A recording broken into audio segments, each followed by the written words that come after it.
10वी बोर्ड इंग्रजीच्या पेपरला येणारे महत्त्वाचे अत्यंत महत्त्वाचे असे वर्बल टू नॉन वर्बलचे क्वेश्चन्स घेऊन आले आहे तुमच्यासाठी, जेणेकरून तुम्हाला 5 पैकी 5 मार्क्स मिळावेत. प्रश्न पडतो की कोणते येतील verbal to non verbal.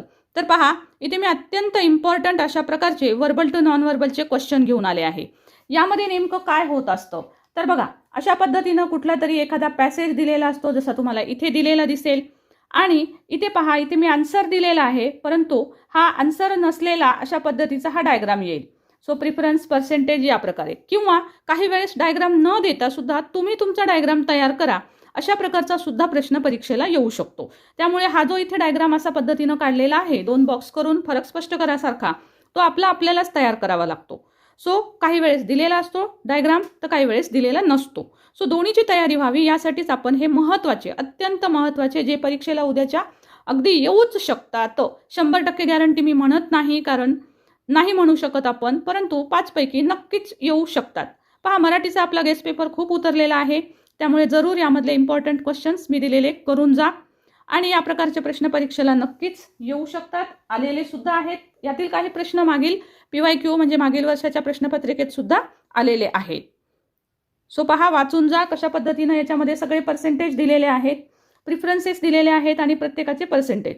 So इथे या पद्धतीनं पर्सेंटेज आणि प्रिफरन्सेस कशाचे दिलेत त्याचे नावं लिहिलेले आहेत. सो या पद्धतीनं अतिशय शॉर्ट असं आन्सर आपल्याला लिहावं लागतं, त्यामुळे इथे 5 पैकी 5 मार्क खूप सहज मिळतात. याला लिहायला वेळ कमी लागतो आणि मार्क पडायला सोपं जातं, कारण ग्रॅमॅटिकल मिस्टेक नसतात, पूर्ण वाक्य नसतात. त्यामुळे हा जो क्वेश्चन आहे याला ऑरमध्ये असतो नॉन वर्बल टू वर्बल, परंतु हाच प्रश्न सोडवून जायचा आहे, कारण याला मार्क 5 पैकी 5 पडण्याची शक्यता जास्त असते. आता इथून पुढे पहा सगळे इतर 4 महत्त्वाचे प्रश्न.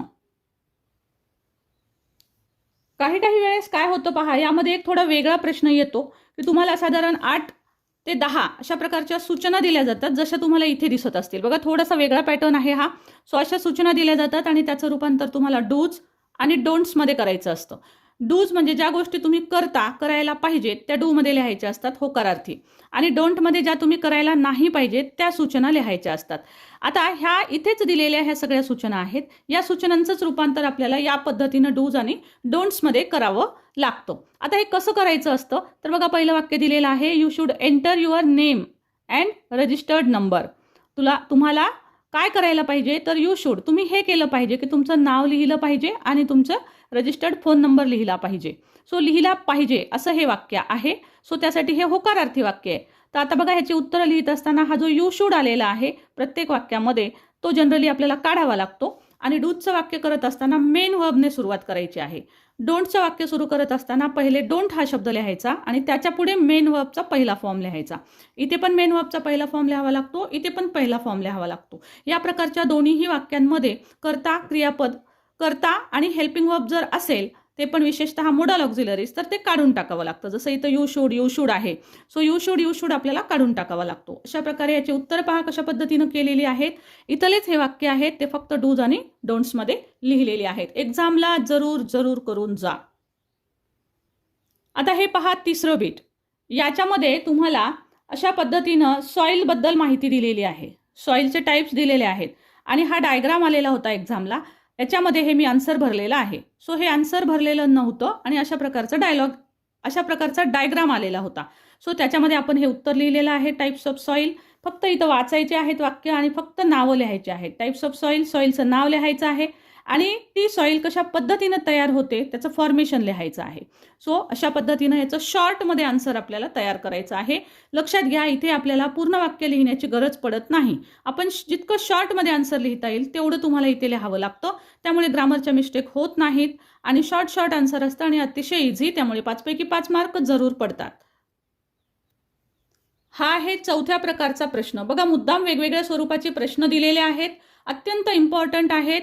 हे परीक्षेला जाताना जरूर करून जा. यातला डायग्राम पहा, वेगळ्या पद्धतीचा आहे, परंतु असे बॉक्सेस जे आहेत ते दिलेले असू शकतात किंवा नसू शकतात. सो उत्तर तयार करून जा, वाचून जा, कुठून कुठले मुद्दे लिहिलेले आहेत, म्हणजे इथे दिलेले हे पॉईंट इथे कशा पद्धतीनं लिहिलेले आहेत हे जरूर निरीक्षण करून, वाचून, पाहून जा, जेणेकरून तुम्हाला 5 पैकी 5 मार्क्स पडतील.